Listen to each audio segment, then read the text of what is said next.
kulankan oo ay soo qaban qaabisay wasaaradda xidhiidhka golayaasha iyo dastuurka Somaliland isla markaana ku saabsanaa xoojinta arrimaha dastuurka iyo sareynta sharciga muhiimadda uu leeyahay ku dhaqanka dastuurku ayaa waxa ka soo qayb galay mas'uuliyiin ka socda laamaha ammaanka gudoomiyaha hay'adda shaqaalaha dawladda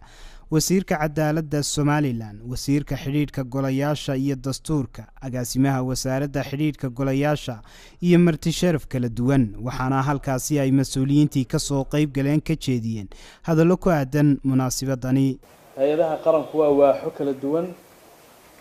sida uu dhigayo dastuurkeena dalka Jamhuuriyadda Somaliland marka maanta halkan waxaan ugu yeernay runtii in kamid ah oo intii badnayda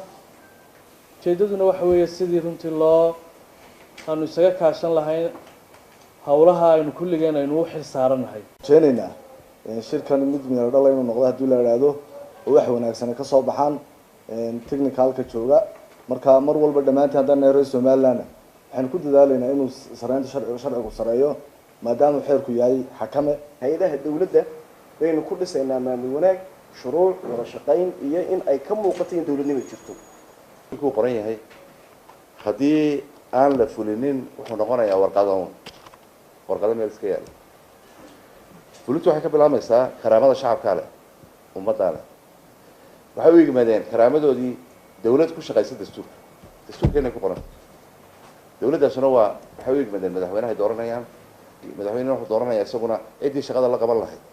awoodda iyo karaamada qaranka Somaliland qof walba wuxuu ku ilaalinayaa meesha uu joogo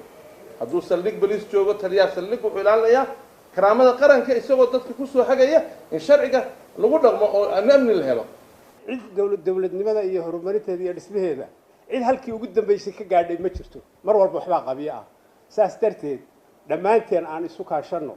inaynu qarankeena qabyo tirno halka aynu wax ku nahay halka aynu ku shaqaynayno halka dhammaan institutionskeenani aynu maxaa la yiraahdaa waxyaabaha aynu fulinayno waxaynu qabanaynaa ay ka soo burqanayaan ama gundigayno ah ama sooskayno ah waa dastuurka Somaliland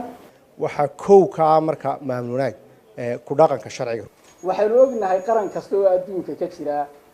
waxyaabaha uu ku hormaro inay ugu horeyso inay shuruucda shaqayso haddii ay shuruucda dalkaasi hirgasho oo lagu dhaqmo waxa weeyaan wax kasta sector kasta mid dhaqaale iyo mid siyaasadeed iyo mid waxbarasho mid waliba waxa asal u ah in shuruucda lagu dhaqmo sidaa daraadeed waxaan oran karaa inaynu dadka shuruucda ku ilaalino iyo inaynu barno oo ay isku ilaaliyaan waxa weeyaan inoo qiimo badan oo inoo fudud